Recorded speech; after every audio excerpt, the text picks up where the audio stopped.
Hi, I'm here. Um, I'm here to talk about Martinsville. I've had a love-hate relationship with Martinsville, but like at the last few years, I've started to like it a lot, like love it a lot more than hate it. Um, because I didn't really appreciate it. But excuse my hair, it's just like, hot mess right now. Um, anyway, I love the beating and banging of the short track. These short tracks. Um, Sorry, again, I have to mess with my hair. Anyway, I enjoy short track racing. People like to say more short tracks, but we don't need every single race to be a short track. Um, I enjoy mile-and-a-half tracks. I enjoy 2 mile tracks. I just enjoy all racing on all tracks. I'm still not a big road course person because it just doesn't suit my. Even though my driver did win on a road course, it still doesn't excite me all that much. Anyway, let me get to the point. Martinsville. I enjoyed the beating and banging, and people were getting up in arms about the finish last October or November, what do you want to call it, with Logano, and people only got pissy because it was Logano. So if it was anyone else, then they would have been, oh, that was the best finish ever. I'm like, and they're like saying it's controversial. Well, it's not. But anyway, rotating to Penske. Now that I was talking about Logano, Penske has been two of the dominant teams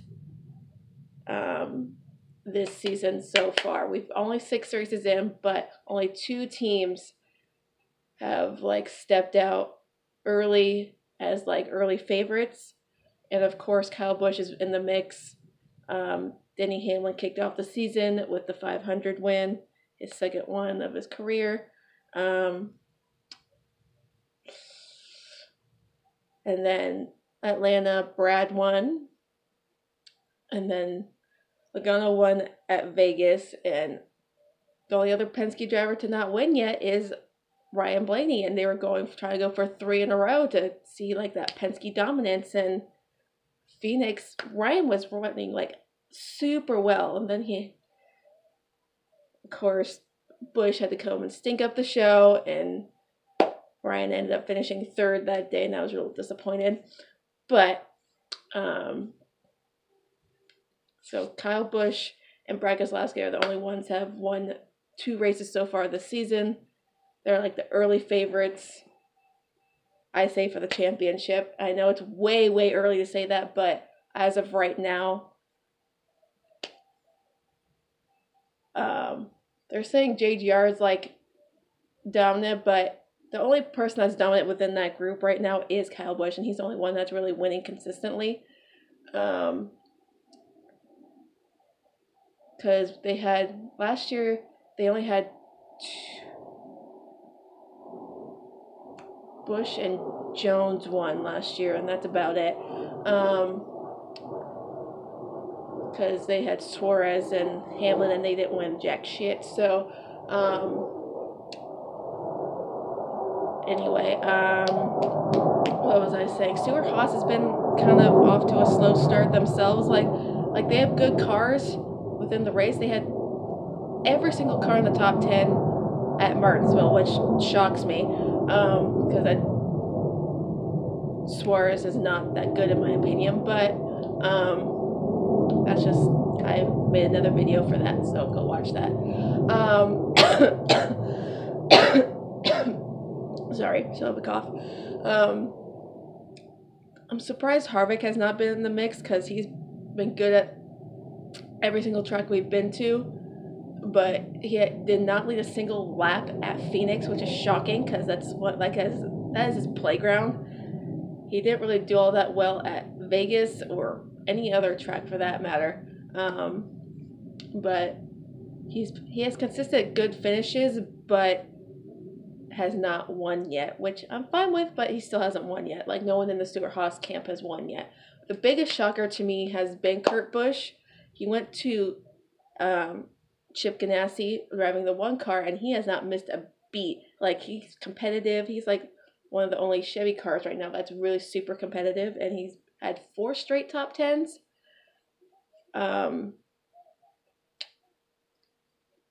And it was just crazy that he's like right now one of the top Chevys now, along with Chase, because Chase ran super well yesterday at Martinsville. He usually does. I'll get to that in a minute. Whoever, like, Ford has not missed a beat. Like, Penske and Hole has not missed a beat. Only one we're waiting on is Brian Blayton. He's been super consistent this year. I think only bad like finish he's had was the Daytona 500. Other than that, he been running in the top 5, top 10 almost every single race, and he's led a lot of laps. So now Brad Keselowski won yesterday, as we saw, dominant fashion. He led almost every single lap except for like a handful of them, because Chase led about 50 laps that race because he was the only one to pass Brad on a green flag run. But for the rest of the day, like, no one could touch Brad because like his pit stops were like no one could beat him off pit road.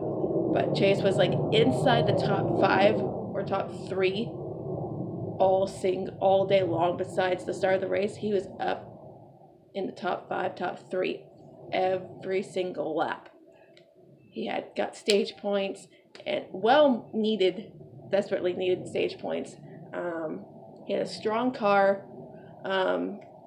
He just couldn't get there at the end. He started moving up to the top and making some time. Just lost all those laps, and it is what it is. We just needed a really good, strong run to kick our momentum going into Texas. I know our speedway program's not all that great right now, but we're going in the right direction. So I want to talk about Team Hendrick for a second. They qualified Chase. 3 of the 4 Hendrick cars qualified in the top 12 for Martinsville, but because of William Byron's damage from practice on Saturday, he failed pre-race inspection or post-qualifying pre-race inspection because it was an impound race. He had to go to the back, and he was originally qualified 6th, and Chase qualified 8th. And Jimmy qualified 11th or 12th. Like, at first they were all running like super, like, I think if Byron didn't have that penalty, he would have been running like up around the top 10, like top 12, top 10. Jimmy just faded back. It's not his, I just don't know what's going on with with the 48 right now, or all of Team Hendrick. The only other decent finish for Team Hendrick was Alex Bowman in 13th, and Chase got 2nd, his 9th of his career. So far he has 2 top 10s right now at 6 races and 1 top 5. People are getting on like Hendrick's case, but don't realize Chevy as a whole has been struggling since last season. Second half of the season, they started gaining all the speed and started getting a little bit more in the mix in the top 10 and whatnot, competing for wins. But they only got 4 wins last year, which is disappointing. But and 3 of those came from Chase. And one of them came on a 1.5 mile track, which you would think Chevy would struggle on, but they didn't. So people are like stating the obvious and are just telling Hendrick, hey, Chevy as a whole needs to step it up. I'm like, don't you think they already know that? They don't need to be reminded every 5 seconds of the day or every week or weekend that they need to step up their game. They were doing good at the second half of the season last year, and then the aero package came into play and they just went back to shit. So we're back to step 1, I'm figuring this car out all over again. So, stupid flies in my room.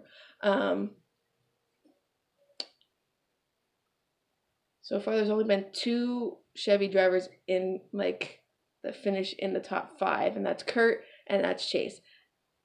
So, and they're telling Hendrick, oh, they're such crap and they need to work on their speed and this and that. I'm like, how about worry about yourselves? The team themselves already know that they are struggling. They are working their asses off just to try to figure out how the hell this aero package works, their speedway program, get it better. They're not just sitting on their hands and twiddling their thumbs and doing whatever, not doing anything. They're trying to get their cars better. They're trying to step it up. It's not going to go overnight to get them back to where they need to be. It's a slow process. They went through so many changes with having a couple of their veteran drivers retire, well, 3 of them at least. They had the car change. They had 2 new drivers, a crew chief swap or change, whatever you want to call it, and a number change. It was just been a hot mess over at Hendrick. I love Hendrick, and I agree that they're struggling, but I'm not going to be like jumping down their throats and kicking at them, be like kicking them when they're down, saying, oh, you guys need to step it up and da da da. I'm like, I know what they need to work on. I'm not a mechanic, but I know that they need to step it up a little bit. So please get off their asses. They don't need to hear it from you. If you don't know anything about race cars or how they work, we don't need your input. You're thinking you know more than the people who work on the cars do, because they know what needs to be done to get better. Because right now they're a couple steps behind JGR, Stuart Haas, and Penske at the moment. So RCR is starting to step their game up a little bit too. So we're seeing some gains within the Chevy camp. It's just not happening as quickly as we want it to. So other than that, Martinsville I thought was a great race. I enjoyed it. I watched the entire thing. I was at home for once to watch the race. Drank a couple Mountain Dews and just enjoyed my boy running super well. Blaney was beaten up on Kyle Busch for a little bit. Chase was beaten up on Kyle Busch too, and it was awesome. And he made the outside groove, like outside lane work, top groove work, majority of the race.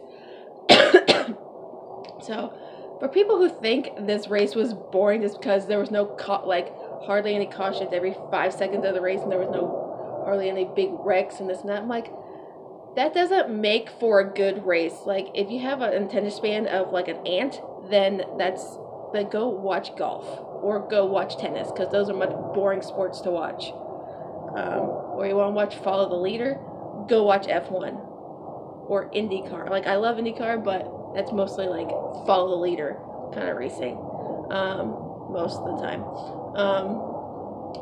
But that race was,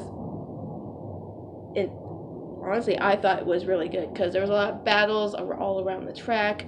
Tempers were flaring between teammates. Young guns were beating up on some champs, like former champs, and in the top 5 all day.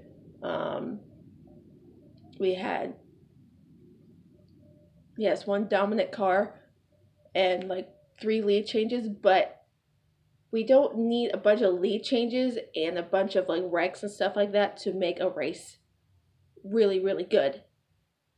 Was it like the most amazing race in the world? No, but it was still a really, really good race that I watched from start to finish, because I always do when I get the chance.